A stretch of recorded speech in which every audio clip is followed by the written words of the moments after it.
Hello, dear students. I welcome you all for the online lecture series for Diploma in Pharmacy Exit Examination 2024-25. या सिरीजमध्ये already आपण 4 lecture series आपण upload केलेले आहेत. त्या लेक्चरमध्ये आपण ज्या आत्तापर्यंत एक्झाम झाल्या आहेत त्याच्याबद्दलचं MCQ एक्सप्लेनेशन्सचे लेक्चर आपण बघितलेलं आहे. आजचं याच ऑनलाईन लेक्चर सिरीजमधले 5th लेक्चर आज आपण एक्सप्लेन करणार आहोत. जी आजची ऑनलाईन MCQ एक्झाम झालेली आहे त्यामध्ये फर्स्ट क्वेश्चन होता sympathomimetic agent from the following is.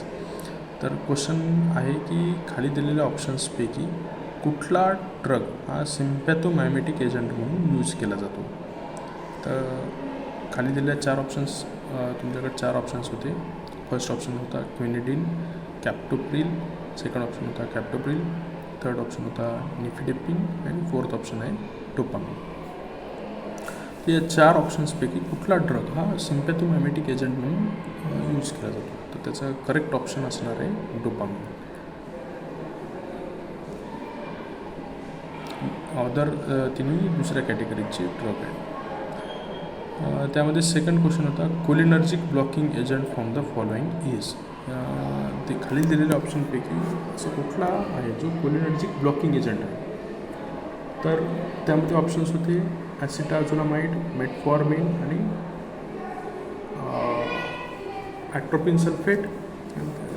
Option D होता नन ऑफ द अबव. तर यातलं करेक्ट ऑप्शन असणार आहे तुमचं ॲट्रोपिन सल्फेट. हे दिलेल्यापैकी कोलिनर्जिक ब्लॉकिंग एजंट जर कुठला असेल तर तो आहे ॲट्रोपिन सल्फेट. थर्ड होता cholinergic drug from the following is. आत्ताच आपण बघितलं की कोलिनर्जिक ब्लॉकिंग एजंट बघितला. आता काय आहे कोलिनर्जिक जो ड्रग आहे तो कुठला आहे. तर त्याच्यापैकी फ्युरोसेमाइड आहे, option A, option B morphine, option C aspirin आणि ऑप्शन डी न्यूस्टिकमाइड. तर यातला ऑप्शन ए फ्युरोसेमाइड हा डायरोटिक आहे. मॉर्फिन, ॲस्पिरिन हे ॲनाल्जेसिक अँटीपायरेटिक आहेत. Option D is neostigmine which is a correct option. त्यामुळं दिलेल्या क्वेश्चनचं जर करेक्ट ऑप्शन आहे ते आहे ऑप्शन डी न्यूस्टिकमिन. त्यानंतर एक फोर्थ क्वेश्चन होता RNA does not consist of. हा बायोकेमिस्ट्रीचा क्वेश्चन आहे. याच्यामध्ये काय की RNA जे आहे ते रायबो न्यूक्लिक ॲसिड जे आहे त्यामध्ये काय नसतं. तर adenine, guanine, thymine and aliphatic. Aliphatic हे ऑब्वियसली एक रॉंग आन्सर असणार आहे.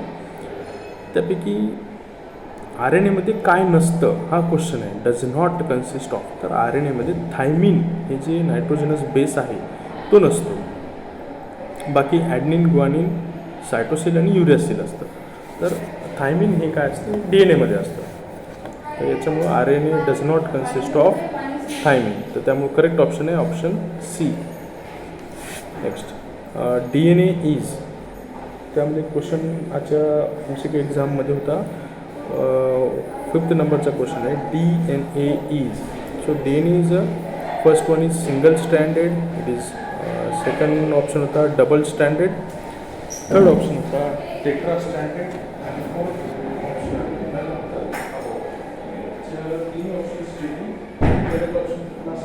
obviously option B double stranded because DNA is a double stranded molecule. तर DNA is a double helical structure जे असतं ते डबल स्टँडर्ड असतं. त्यामुळं the correct option is double standard. Actually याच्यामध्ये DNAचे काही व्हेरिएशन्स आहेत ज्यामध्ये टेट्रा स्टँडर्ड देखील स्ट्रक्चर्स ऑब्झर्व केलेले असतात. But with the relevance of the topic in our syllabus the correct option is option B double standard.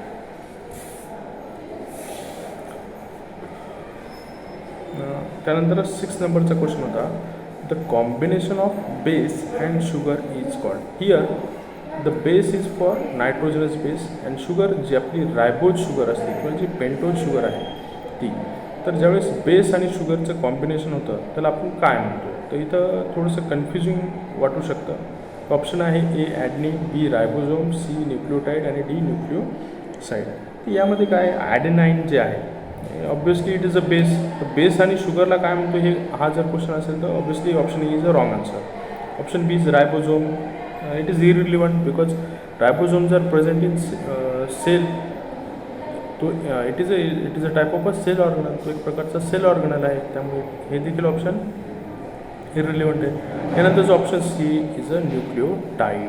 Obviously जिथे base means nitrogenous base असेल तुमचा कुठला, त्याच्यासोबत रायबोज शुगर असेल, डिऑक्झी और रायबोज शुगर और डिऑक्झी रायबोज शुगर, आणि त्याच्यासोबत ज्यावेळेस फॉस्फेट ग्रुप अटॅच असतो त्या एंटायर स्ट्रक्चरला आपण न्यूक्लिओटाईड म्हणतो. म्हणजेच base sugar and phosphate is called as nucleotide. आणि फक्त ज्या ठिकाणी बेस आणि शुगर असतं, obviously nitrogenous base and ribose sugar और डिऑक्झी रायबोज शुगर, त्या कंडिशनला आपण काय म्हणतो, इट इज अ न्यूक्लिओसाइड. त्यामुळं the correct option is option D, nucleoside. Again आता जसं मी सांगितलं होतं की न्यूक्लिओटाईड इज कंपोज्ड ऑफ. आता इथं क्वेश्चन काय म्हणतो की nucleotide does not compose of. त्याच्यामध्ये काय न्यूक्लिओटाईड कशाचं कंपोज झालं असतं, तर ते कंपोज झालेलं असतं पेंटोज शुगर, त्याच्यासोबत असतं नायट्रोजनस बेस, आणि त्याच्यासोबत असतं तुमची पेंटोज शुगर, नायट्रोजनस बेस, आणि त्यासोबत असतं फॉस्फेट. या तिन्हीचं मिळून काय बनतं, न्यूक्लिओटाईड बनतं. तो obviously nucleotide does not compose of. The option is clear. Nitrogenous base असतो, पेंटोज शुगर असतात, आणि फॉस्फेट पण असतात. त्यामध्ये नसतं काय तर ते आहे trio sugar, because the sugar present is pentose sugar. त्यामुळे करेक्ट ऑप्शन असणार तुमचं ऑप्शन बी, ट्रायो शुगर. MCQ बेस्ड 8 जो क्वेश्चन होता, 8वा जो क्वेश्चन होता तो आहे caffeine is found in dash basis of plants. म्हणजे काय क्वेश्चन काय म्हणतो की कुठल्या म्हणजे प्लांटच्या कोणत्या बेसिसमध्ये कॅफिन फाउंड आउट होतं, तर त्याचं करेक्ट ऑप्शन असणार आहे प्युरिन. बिकॉज पिरिमिडिन, झॅन्थिन आणि इमिडाझोल हे काय असतील, रॉंग आन्सर असणार आहे. प्युरिन बेसिस जे असतात त्याच्यामध्ये कॅफिन फाउंड होतात प्लांट्सच्या. 9 नंबरचा क्वेश्चन होता pyrimidine is also known as. Pyrimidine याला अजून एक also it is known as असं ऑप्शन आहे, ते काय आहे. त्यामध्ये option A metadiazines, option B diazines, option C both A and B, and option D is none of the above. So the correct option for the 9th question is metadiazines. Meta ही position आहे आणि डायझाइन्स हे काय असेल, डाय is for 2 आणि aza is for nitrogen. Okay, so the correct option is metadiazines, option A metadiazines. Lastly 10 नंबरचा जो question होता तो आहे DNA constitutes of dash of all living organisms and most viruses.